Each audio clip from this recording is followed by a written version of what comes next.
بسم اللہ الرحمن الرحیم۔ السلام علیکم ورحمۃ اللہ وبرکاتہ۔ معراج کے تحائف کی تفصیل۔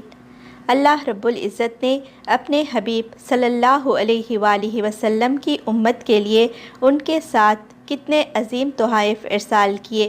امت نے ان تحفوں کی کیا قدردانی کی؟ امت کے ہر فرد سے یہ سوال ہے۔ تحائف کی فہرست پہ نگاہ ڈالتے ہیں۔ نمبر 1، جو شخص کسی نیکی کا ارادہ کرے اور کسی وجہ سے نہ کر سکے تب بھی اس کو ایک نیکی کا ثواب ملے گا۔ نمبر 2، جب گناہ کا ارادہ کرے اور گناہ کو نہ کرے تو گناہ نہ لکھا جائے گا، اگر کیا تو ایک ہی لکھا جائے گا۔ اگر ارادہ پختہ کیا پھر عمل نہ کیا تو گناہ کا ارادہ چھوڑنے پہ ثواب ہوگا۔ نمبر 3، سورہ بقرہ کی آخری آیات تحفے میں دی گئیں۔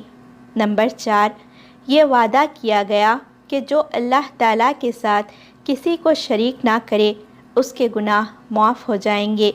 نمبر 5، امت کو 50 نمازوں کا تحفہ دیا گیا جو امت کی آسانی کے خاطر 5 کر دی گئیں، لیکن ثواب 50 نمازوں کا ہی ہوگا۔